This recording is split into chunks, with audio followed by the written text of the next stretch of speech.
G'day people, how you doing? I'm back. Just going to talk a little bit about knowledge and notice and the statement of the benefactor. Statement of the benefactor helps with respect to the correction of status as well as the appointment of a representative. For those in the Reclaim Your Securities paths, you know what I'm talking about here. It points to the proper trustee, which is an integral part of the Reclaim Your Securities process. That's why we made the statement of the benefactor part of the Reclaim Your Securities Information Pack. And remember, the purpose of that document is the correction of the incorrect designations to overcome assumptions and presumptions, things they assume and they presume, things they deem to be this but aren't that. To overcome all that nonsense, the deceptions, basically. Assume and presume means, from dictionary, take to be the case or to be true, except without verification or proof.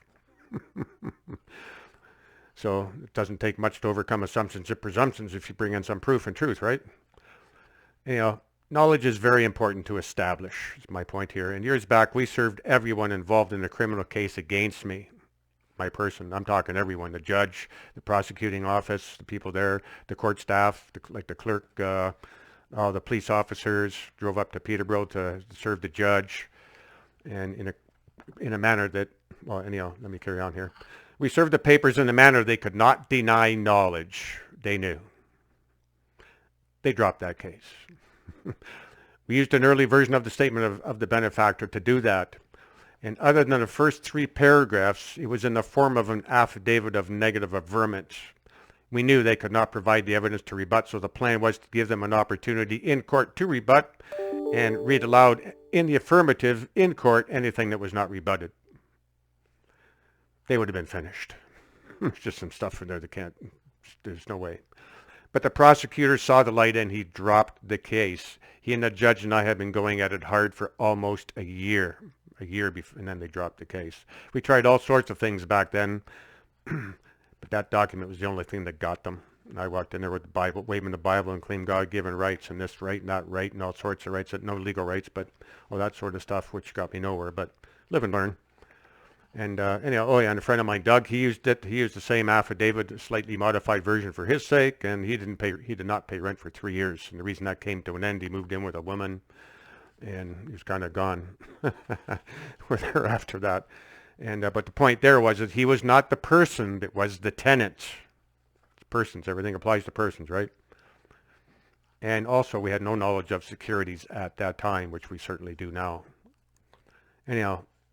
We had a Zoom meeting on the importance of knowledge and notice a little over a year ago, and you'll find this definitions, these meetings in UCC 1-202 and the Ontario Securities Transfer Act. So I'm going to read from the Ontario Securities Transfer Act about knowledge and notice.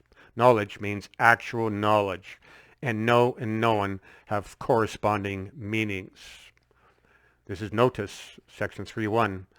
For the purposes of this act, a person has notice of a fact if the person has knowledge of it, the person has received a notice of it, or information comes to the person's attention under circumstances in which a reasonable person would take cognizance of it. Giving a notice, section 3.2. A person gives a notice to another person by taking such steps as may be reasonably required to inform the other person in the ordinary course, whether or not the person comes to know of it. So you can deliver paperwork, so on and so forth, but doesn't necessarily mean the other person becomes aware of it. Receiving a notice, section 3.3. A person receives a notice when the notice comes to the person's attention. In the case of a notice under contract, the notice is duly delivered to the place of business through which the contract was made, or the notice is duly delivered to any other place held out by that person as the place for receipt of those notices. So there you have it. That's what those things mean. And one of the videos here I talked about that they say ignorance of the law is no excuse. Well, actually it is. If you don't know, you don't know. There's certain requirements here, so just because everybody out there talks about, you need a driver's license, for example, and they've all got a driver's license, and here on the TV and the newspaper and the radio that you need a driver's license, but did anyone from a government come to you and say, here, you need this? No. So absent that kind of thing, on the witness stand, for example, I don't know. I didn't know. Well, you want me to lie? I didn't know. I don't know. Prove I know.